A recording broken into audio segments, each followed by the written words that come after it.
यही संकल्प अपना, देश अर्पित प्राण हो।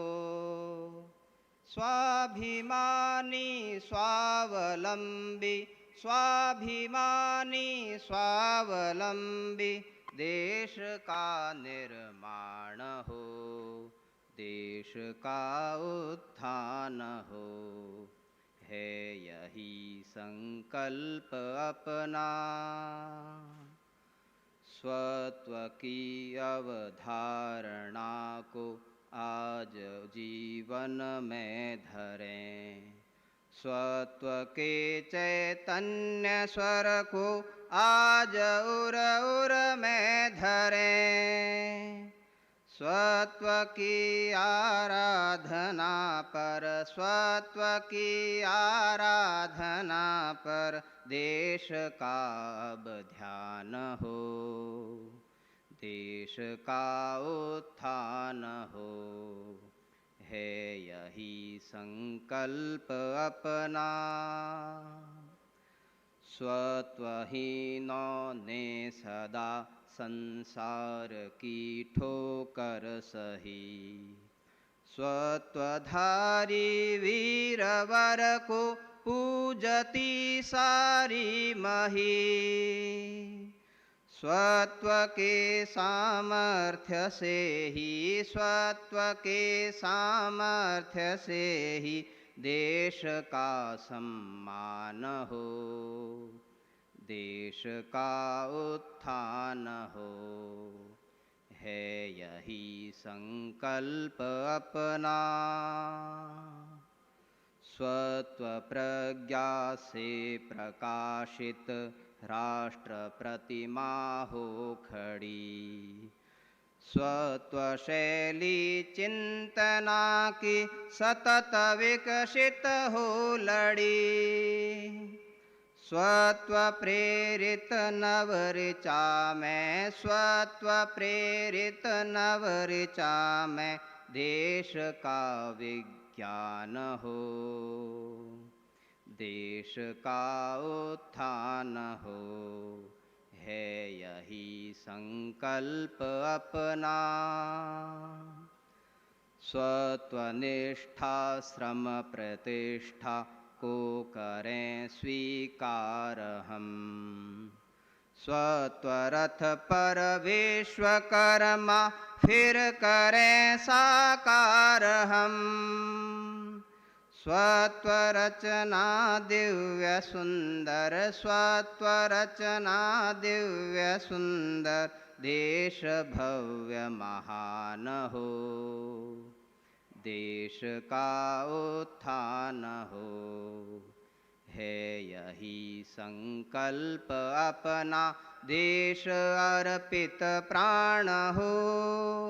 स्वाभिमानी स्वावलंबी, स्वाभिमानी स्वावलंबी, देश का निर्माण हो, देश का उत्थान हो, देश का उत्थान हो।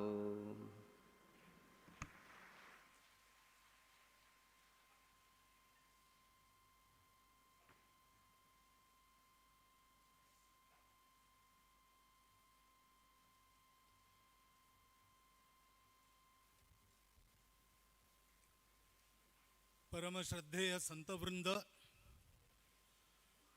आज के कार्यक्रम के हमारे मुख्य अतिथि श्रीमान अजय पीरामल जी,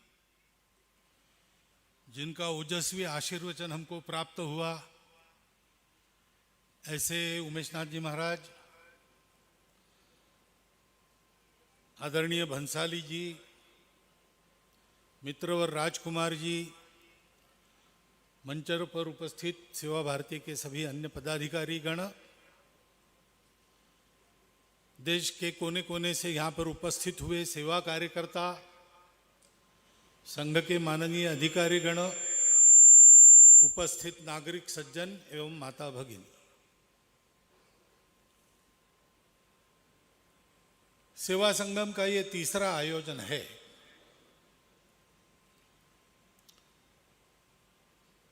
संघ के स्वयंसेवक स्वभावतः सेवा पहले से करते हैं।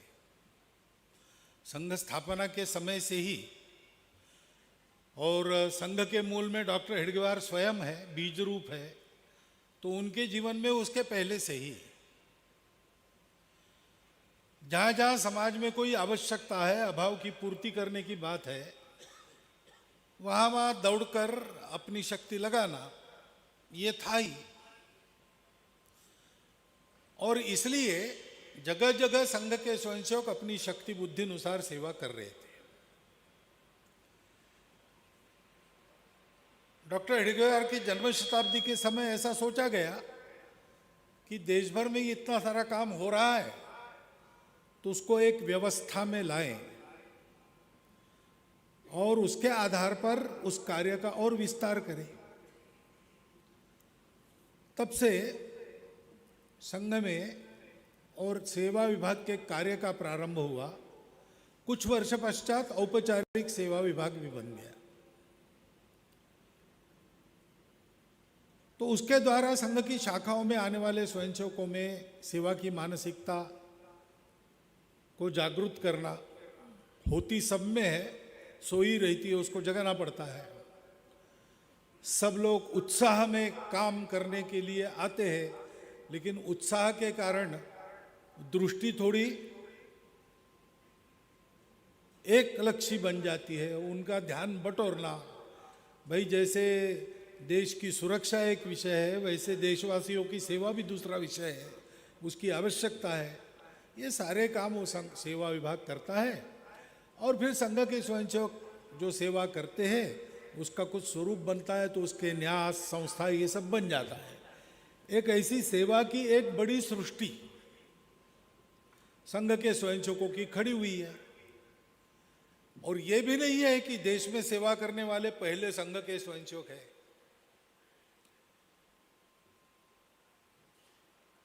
हमारे देश में ये सेवा का मंत्र तो पहले से दिया गया है।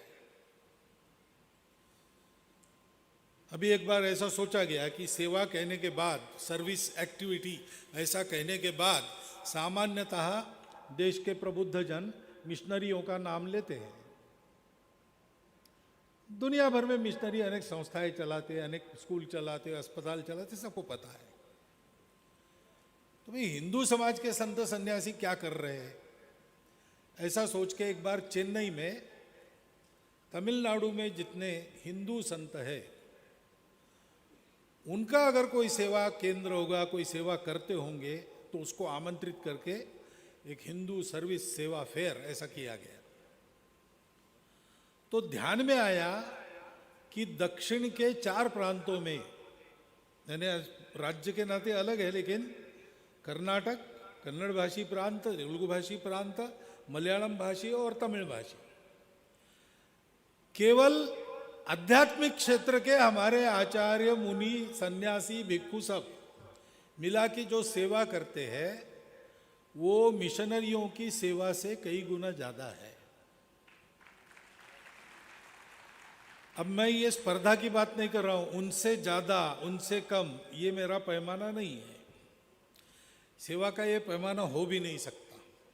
सेवा सेवा है। सेवा कोई स्पर्धा की बात नहीं है। सेवा से कोई काम निकालना नहीं है। सेवा ये मनुष्य के मनुष्यत्व की स्वाभाविक अभिव्यक्ति है। मनुष्य और पशु में अंतर क्या है? तो पशु को संवेदना होती है, नहीं होती है बिल्कुल ऐसा नहीं। एखादे घर में एखादा व्यक्ति गुजर जाता है तो उस घर की गाय 3 दिन खाती नहीं, उस घर का कुत्ता खाना पीना छोड़ देता। ऐसे कई प्रसंग प्रत्यक्ष लोगों के अनुभव में है। उनको भी समझ में आता, संवेदना सबको होती है, लेकिन संवेदना पर कृति करना ये गुण मनुष्य का है, उसको करुणा कहते हैं। अभी G20 हुआ, G20 में एक C20 भी हुआ, सिविक 20 ऐसा। तो वो नागपुर में कार्यक्रम संपन्न हुआ अभी कुछ दिन पहले। उसमें हमारे देश के नोबेल पुरस्कार विजेता कैलाश सत्यार्थी जी आए थे, विवेकानंद केंद्र की उपाध्यक्षा निवेदिता भिड़ी जी आई थी। तो वहाँ आए थे तो सत्यार्थी जी हमारे उत्सव में अध्यक्ष के नाते आए थे। निवेदिता जी का घर संघ का है, तो ये लोग मिले वहाँ नागपुर में, मैं भी था उस दिन। क्या हुआ G20 में, अमृतानंद माता जी का कीनोट एड्रेस हुआ, उनकी अध्यक्षता C20 के लिए थी। तो उन्होंने और कैलाश जी ने ये विषय रखा वहाँ पे कि हम ग्लोबलाइजेशन की बात करते हैं तो हमको करुणा का भी ग्लोबलाइजेशन करना चाहिए, यानी संपूर्ण विश्व में करुणा ये कुछ करने का आधार होना चाहिए। अंतर्राष्ट्रीय संबंधों में भी करुणा ये आधार होना चाहिए। और उसको बताते समय तीनों ने ऐसा कहा कि केवल संवेदना से काम नहीं चलता, तो संवेदना के आधार पर कृति होनी चाहिए। अगर किसी का दुख मुझे दुख रहा है, उससे मैं दुखी होता हूं, अच्छी बात है, लेकिन केवल दुखी होने से काम नहीं चलता। उस दुख का इलाज करने के लिए हमको दौड़ना चाहिए। ये करुणा है, और इस करुणा को हमारे यहाँ धर्म के 4 पैरों में एक स्थान दिया है। सत्य के बाद करुणा का स्थान है। सत्य, करुणा, शुचिता, उपेक्षा, ऐसे 4 पैर कहे जाते हैं। उसमें सत्य के बाद करुणा है, क्योंकि ये करुणा भी सत्य की तार्किक परिणति है, लॉजिकल कंक्लूजन है। क्योंकि सत्य क्या है? हम सब एक ही तत्व से अनुप्राणित है। अगर हम सब एक है अंदर से, तो मैं अकेला सुखी हूं, बाकी दुखी है, ये मुझसे देखा नहीं जाएगा। जैसे पीरामल जी ने कहा कि मुझे जो कुछ मिला है वो सबको देने के लिए मिला है।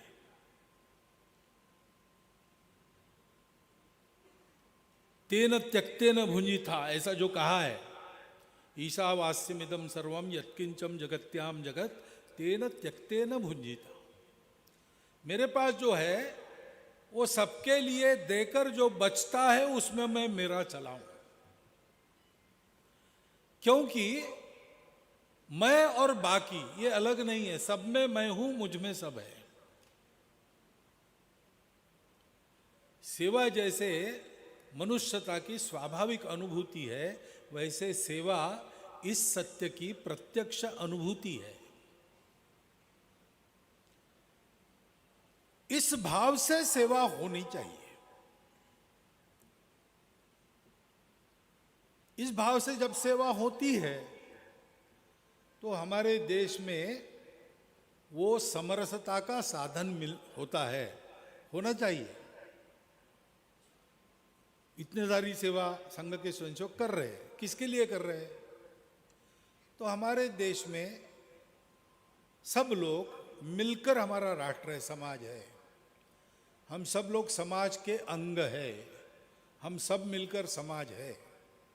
एक नहीं है तो हम अधूरे हो जाएंगे,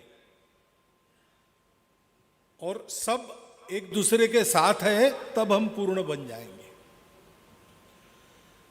लेकिन दुर्भाग्य से यह परिस्थिति आई है। कारण क्या है? क्यों है? चिकित्सा करने वाले करे, लेकिन हमको वो परिस्थिति नहीं चाहिए, हमको ये विषमता नहीं चाहिए।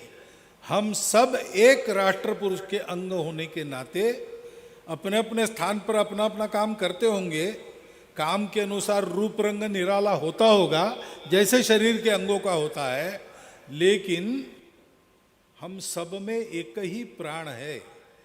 और ये पता चलना चाहिए, अगर पैरों में सुई चुभी तो जैसे शरीर के सारे अंग उस क्षण में केवल जहां सुई चुभी है उसी का विचार करते हैं।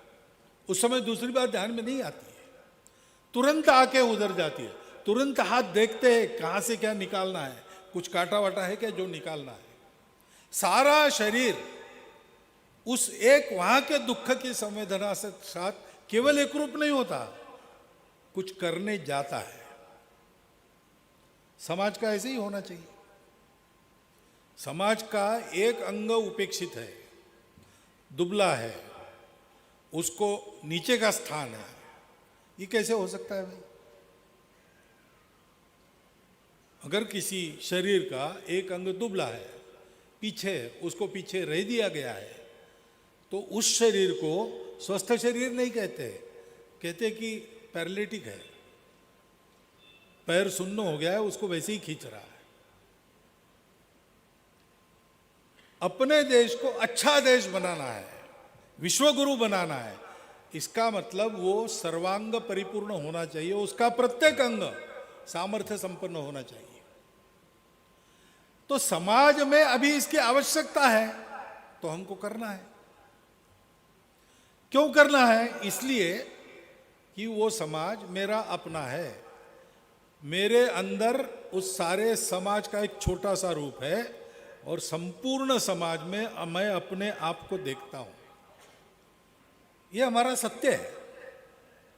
उस सत्य के आधार पर यह सेवा है, सहज सेवा है।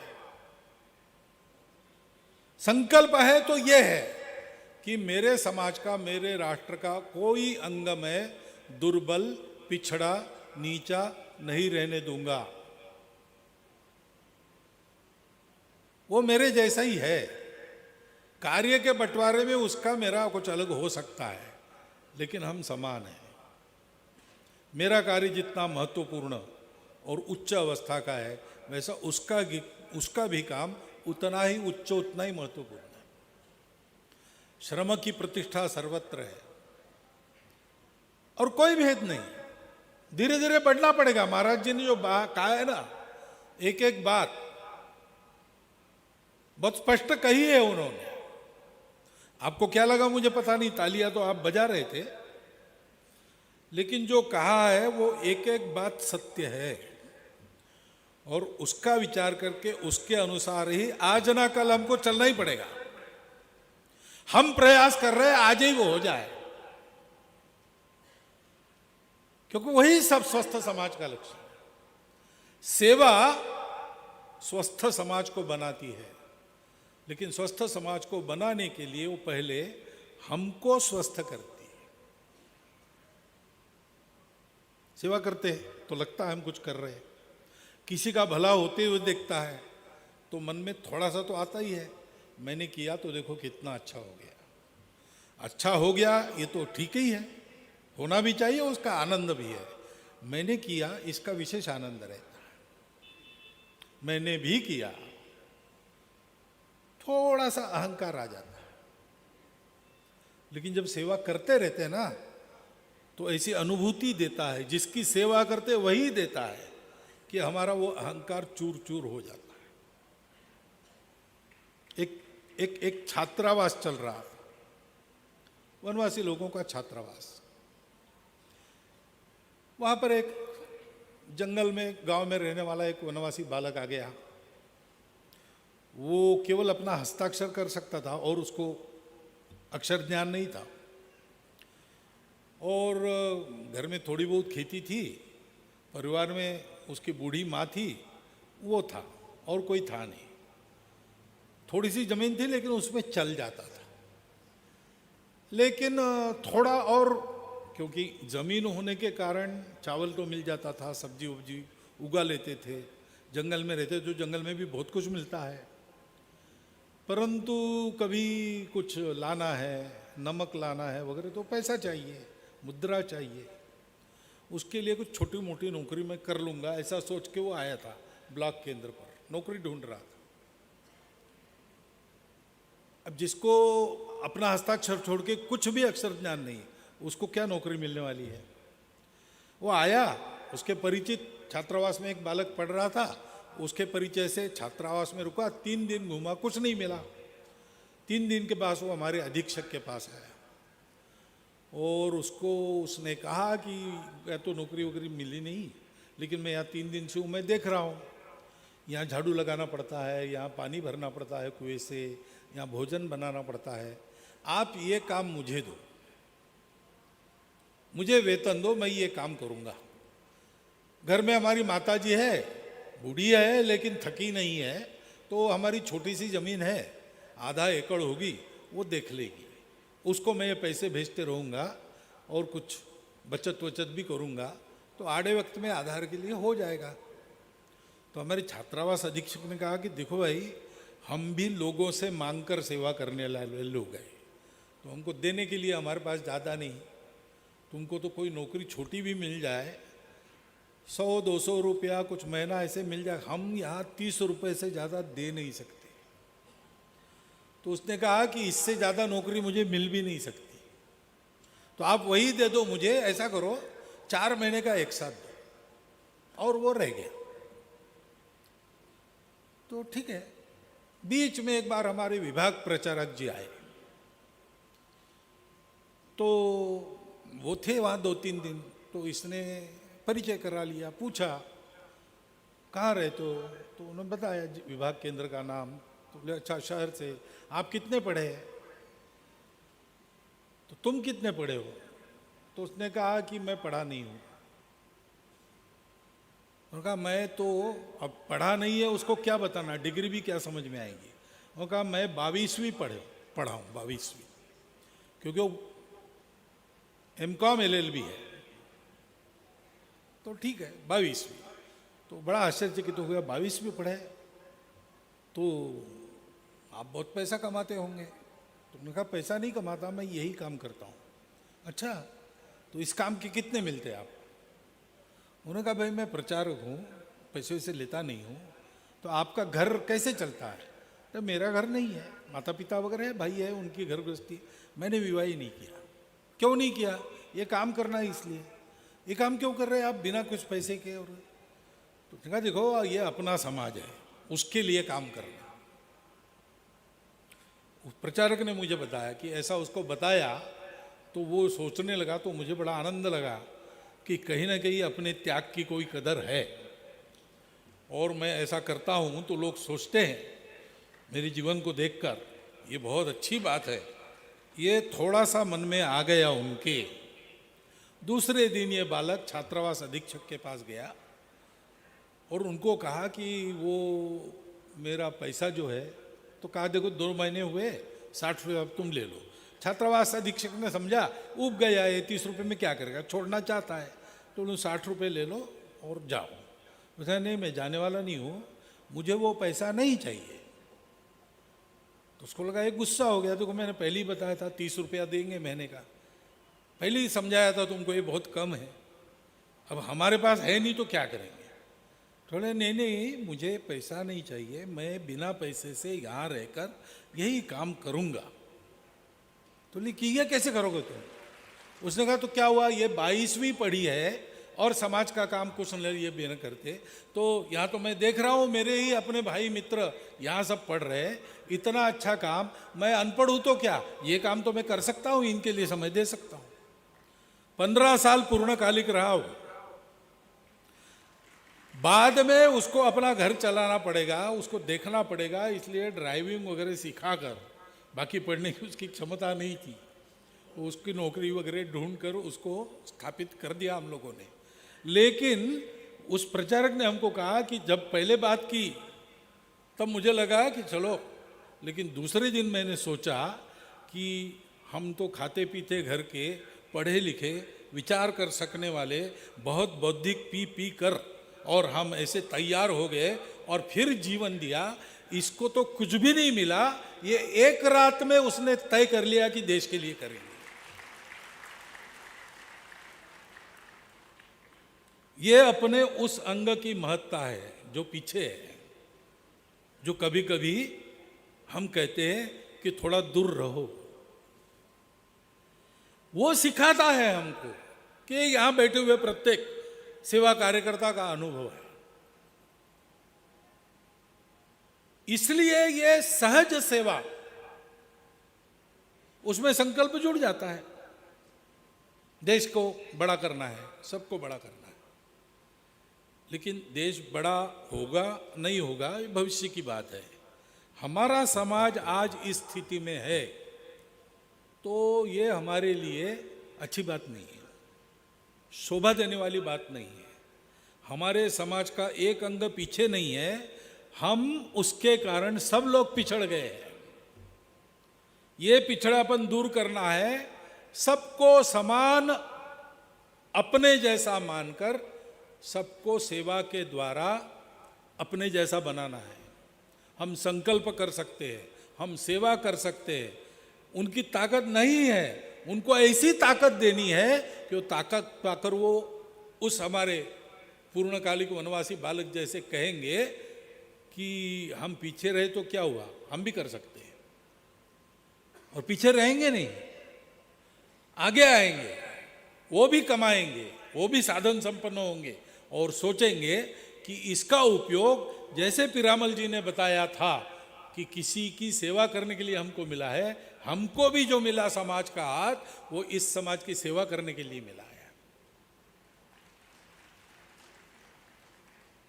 देने वाला देता जाए, लेने वाला लेता जाए, लेते लेते लेने वाले ने एक दिन देने वाले का हाथ ही ले लेना चाहिए, ऐसी अर्थ की एक मराठी कविता है। हमारी ये सेवा, अपनी ये सेवा, हम सबकी ये सेवा ऐसी होनी चाहिए कि जिनकी हम सेवा करते हैं वो आज उनको मजबूरी में लेने वाला बनना पड़ रहा है, लेकिन कल वो देने वाले बनेंगे और बनते हैं।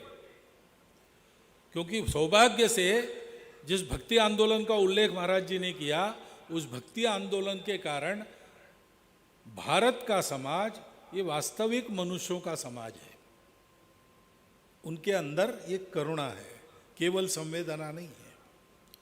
और इसलिए जब संघ के स्वयंसेवक सेवा करने लगे तो उनको ये भी ध्यान में आ गया कि अपने देश में कोई अकेले हम नहीं हैं, बहुत लोग बहुत प्रकार से सेवा कर रहे हैं।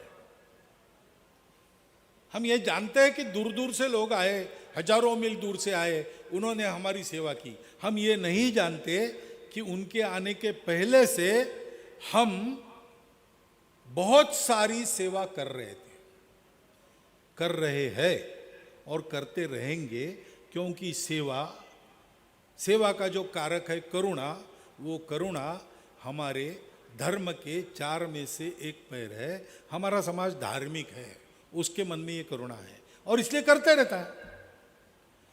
परंतु थोड़ा ये जो सहज सेवा है उसको सदिश करना,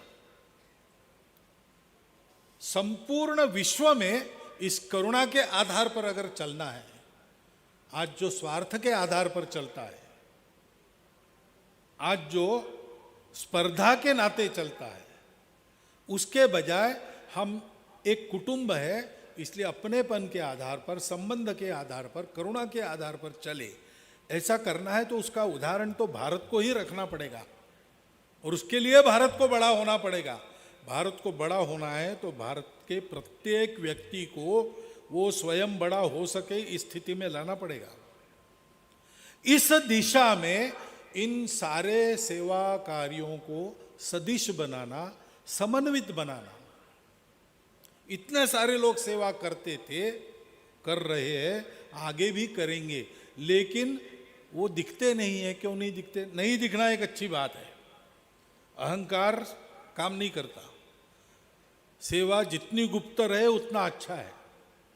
लेकिन जिस स्थिति में आज हम हैं, उस स्थिति में ये सेवा दिखती नहीं, यानी केवल पेपर में नहीं दिखती ऐसा नहीं है, उसके कुछ परिणाम नहीं दिखते। क्यों नहीं दिखते? इसलिए नहीं दिखते कि वो सदिश और परस्पर पूरक नहीं है। वो अगर ऐसे बनेंगे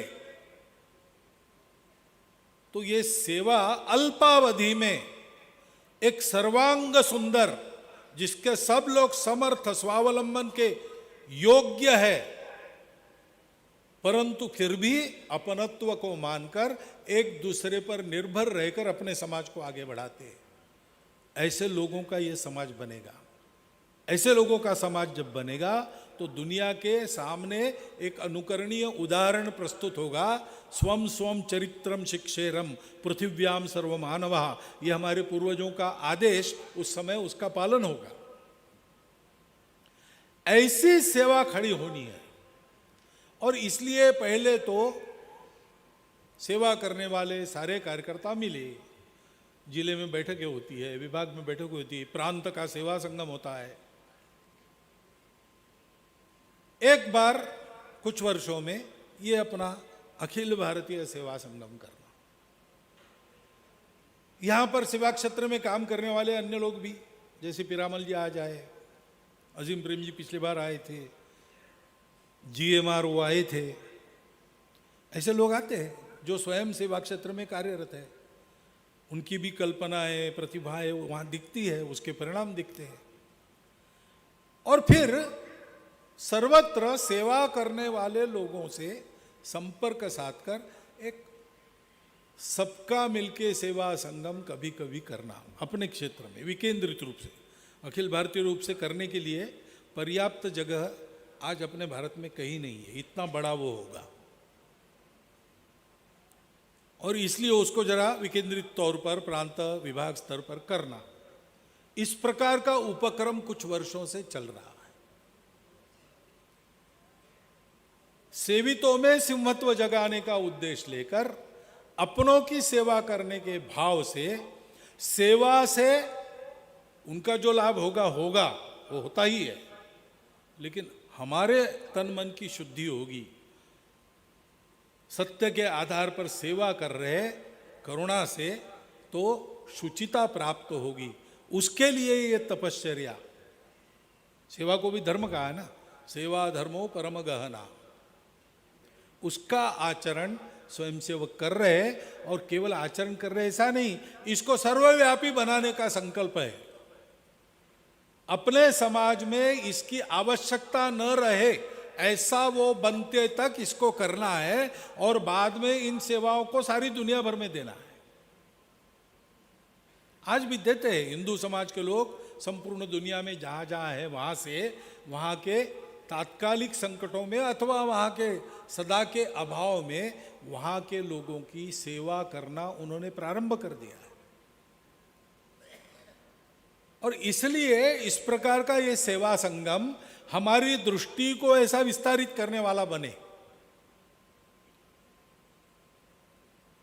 हम लोग क्या क्या कर रहे हैं, कैसा कर रहे हैं, ये देखकर हमारी कल्पनाओं को चालना मिले।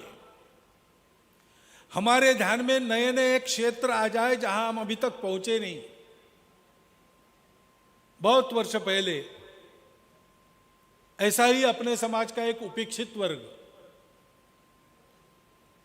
कम से कम जिनको हम आज वो पीछे है ऐसा कहते हैं, उनका कहीं पर नाम है, रेशन कार्ड है, मतदाता सूची में नाम, कहीं ना कहीं उनका पता चलता है कि वो है। लेकिन अपने समाज का एक बहुत बड़ा वर्ग ऐसा आज भी थोड़ा है कि उनका नाम ही नहीं है। एक जगह रहते नहीं, घुमंतु है, इसलिए डोमिसाइल नहीं है, डोमिसाइल नहीं इसलिए रेशन कार्ड नहीं, वोट नहीं, कुछ नहीं, वो है। ऐसे क्यों है? देश के स्वतंत्रता के लिए वो निरंतर लड़ते रहे। देश के समाज में अपने सांस्कृतिक आधार पर विभिन्न प्रकार की विधाओं का प्रचार प्रसार करने का कर्तव्य करने के लिए उन्होंने अपने घर छोड़ दिए, अपनी जगह छोड़ दी, एक जगह नहीं रहे। वो झुके नहीं, वो स्वतंत्रता के लिए लड़ते रहे, तो विदेशी शासकों ने उनको अपराधी घोषित कर दिया, उनका नाम तक मिटा दिया। स्वतंत्रता के बाद भी वो ऐसे ही, जिनको हम भूल गए, ऐसे लोग थे। भगवान ने कृपा की, हमको दृष्टि दी, हमारे स्वयंसेवकों का ध्यान गया, वहां भी एक काम शुरू हो गया है। ऐसे नए क्षेत्र है। ऐसा मानना नहीं कि इतने सारे लोग यहां सेवा संगम में उपस्थित है और हर 5 साल के बाद हम अपनी गिनती करते हैं, वो गिनती में सेवा कार्य बढ़ रहे। केवल सेवा भारती के नाम से चलने वाले आज 43,000 के ऊपर कुछ ऐसे सेवा कार्य हो गए हैं। सबका मिलाकर 1.25 लाख के आसपास जाता है।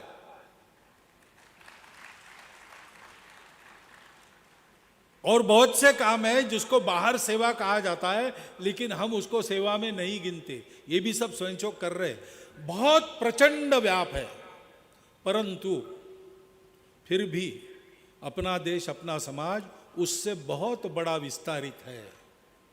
अभी भी बहुत करना बाकी है, वो भी ध्यान में आ जाए और एक उत्साह लेके हम उस तरफ चले कि हम अपनी सेवा को सर्वव्यापी बनाएं, सर्वत्र चलने वाली सेवा के साथ संपर्क करें और सेवा का अभियान समाजव्यापी अभियान बन जाए। एक दिशा में संपूर्ण विश्व को कुटुंब बनाने वाला भारतवर्ष, खड़ा करने वाला समाज, सर्वांग सुंदर समाज, सर्व सामर्थ्य संपन्न समाज, ये खड़ा हो और वो अपनी चुनौतियों और समस्याओं को समाप्त कर संपूर्ण विश्व को इस प्रकार का ज्ञान, इस प्रकार की भक्ति, इस प्रकार के कर्म का उदाहरण दे जिससे विश्व ऐसा हो।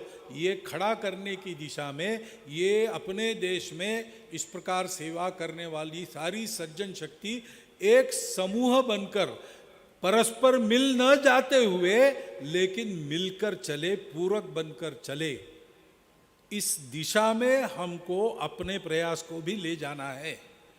इतना आप सब लोग स्मरण में रखें और इस सेवा संगम में इस दृष्टि से होने वाले सारी चर्चा को आत्मसात करके इस दिशा में आगे सेवा कार्य का रथ बढ़ाए, ऐसा एक अनुरोध आपके सामने रखता हूँ।